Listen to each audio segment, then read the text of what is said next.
What's up guys, my name is Norschool, welcome back to the setup tour.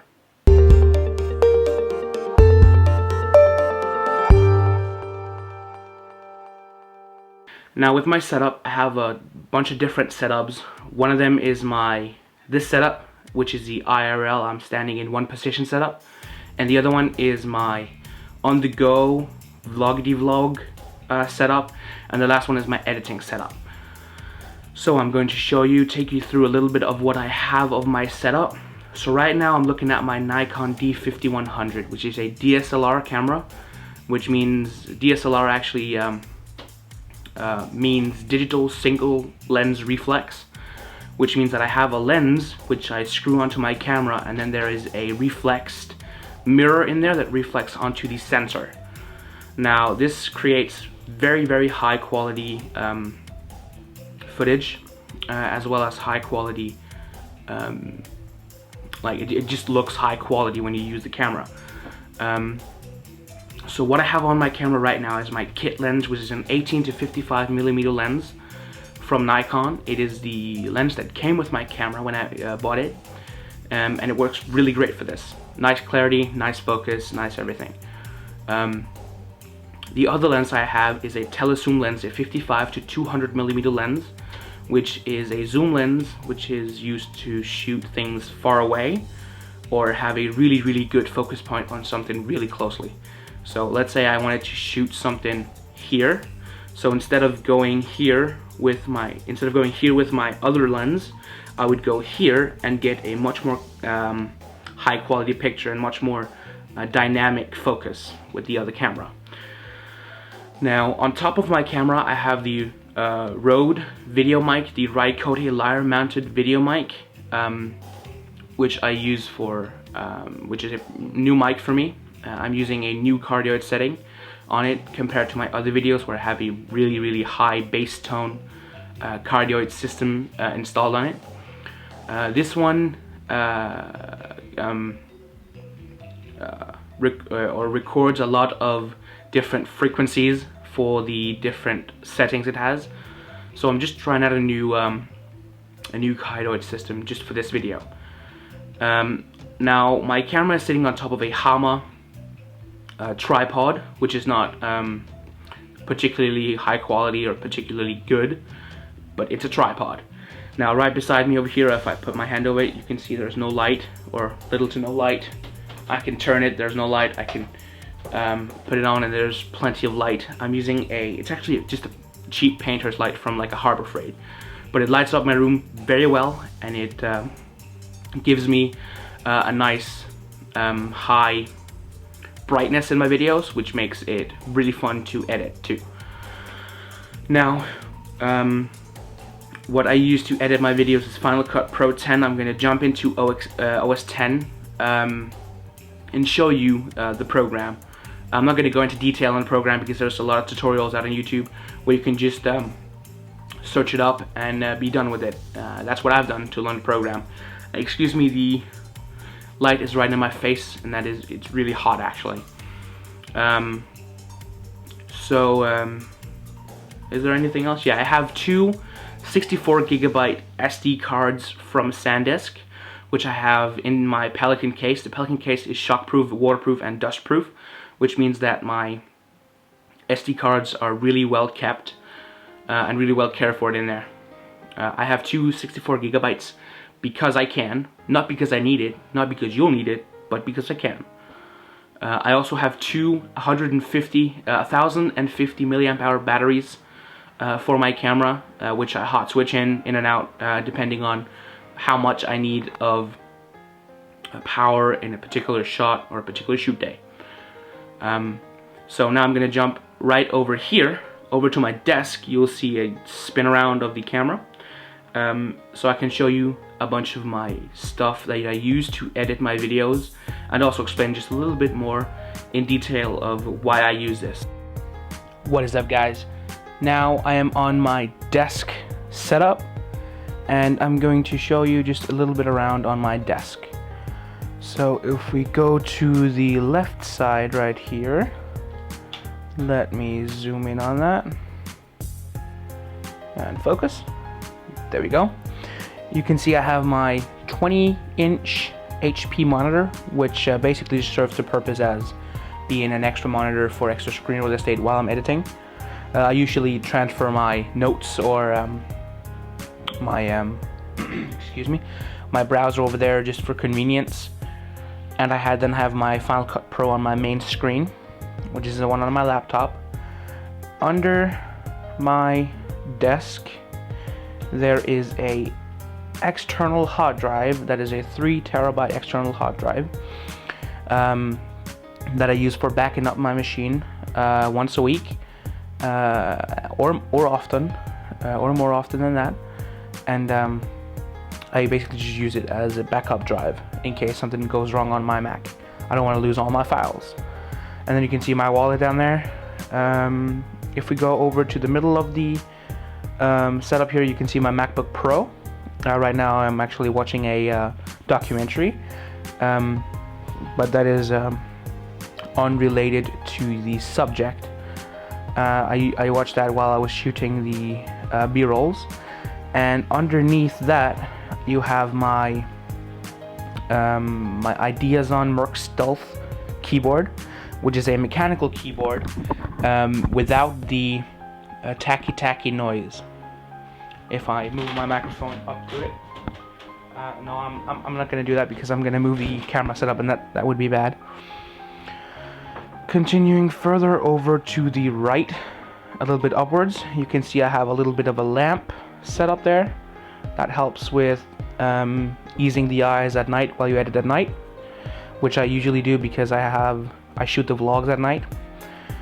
We have my old voiceover mic, which is just a cheap 4-pound mic, a couple of bucks, nothing major there.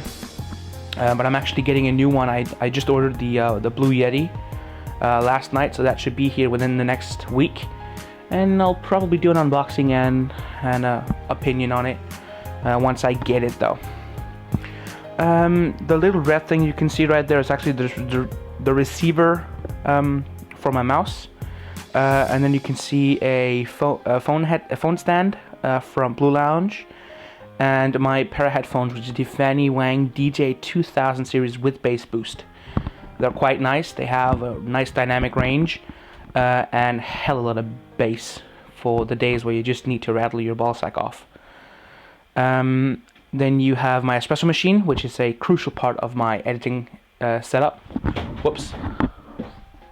I done goofed there. That was not supposed to happen. Excuse me, you saw me in the footage, but something went into my catch tray there. You see the cord from the headphones, because it's with removable cord. You see my power brick for the MacBook Pro, and then you see one of my cornerstones of my desk, my mouse. It is the Rat9 Red Edition wireless mouse, which I adore. It has such a good form factor that it actually fits my hand. I have tried a bunch of different mice over years, and this is actually the first mouse I find comfortable with my rather large hands. And just behind there, behind my keyboard, you can see a little battery peeping out from my camera, spare battery. And then there is actually also a USB wall charger there. If I lift up, you can see the little white wall charger there. Yeah, that is for charging stuff via USB if I need it. And underneath my desk, you can see a bunch of cables hanging up. I have them tied up in a power strip that I screwed up on my desk. So that is my desk setup. Just to give you a quick overview of it once again, refocus that. This is my desk.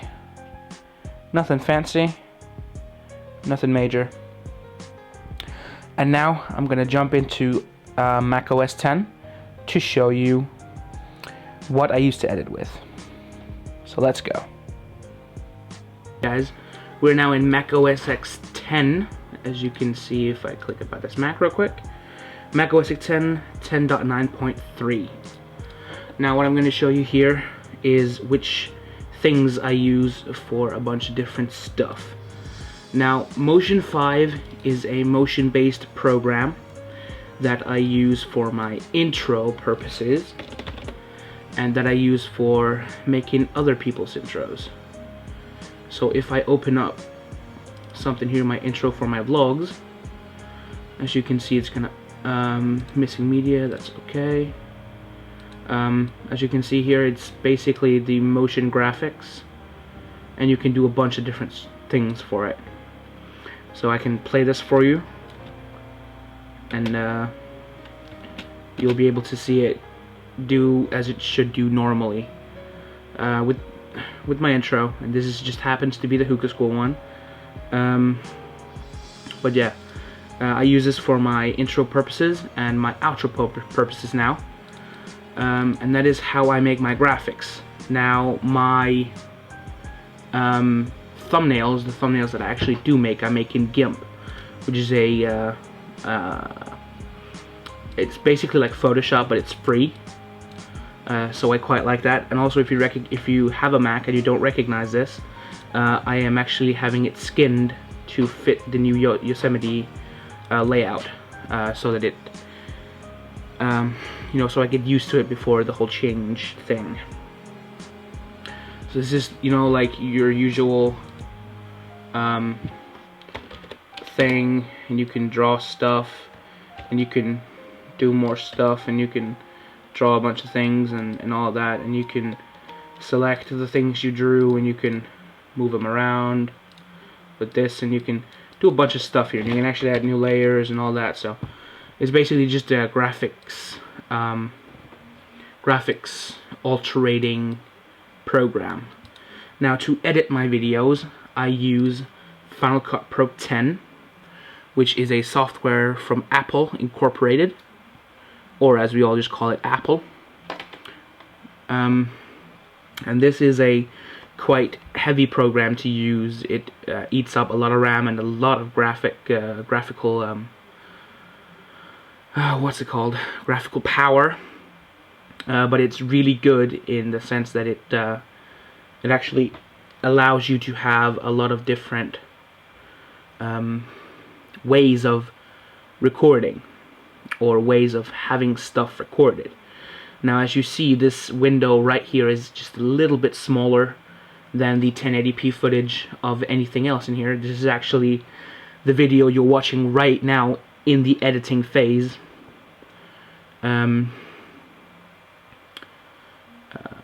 It takes a lot of time to load up, and it takes a lot of, it actually does something which is quite weird. While you're editing it, it actually renders right here. It renders. So that is something that is new. And as you can see, if I zoom this out, maybe I move this up a slight bit. You can see all the different things and stuff I have here. The purple orbs are text. The white, the blue ones is video footage. This is my main video footage, my main timeline. And the green ones are sound. So I can just show you a quick run through of it. Nothing major here really. Nothing special, but a whole buttload of new stuff is being added to this video because I'm relaunching my channel using this video. So this was a quick tour of what I use for editing my videos. Back to my face. So this was a short video explaining my setup and what I use to record and edit videos in the high quality that I strive to produce. Now, if you liked the video, click the like button below. If you have any comments about any of the equipment, please go to the comment section down below and ask your questions. I'll be happy to answer any question you do have. Now, my name is Narschool. Thanks so much for watching. Welcome to the brand new end slate. Now, to check out some of my other videos, you can click the two buttons down below. One of them is going to be my first hookah review, my Tashini Arabica fragment review, and the other one down here is going to be a playlist of my vlogs. I do vlogs as daily as I can humanly make them, so yeah, please check them out.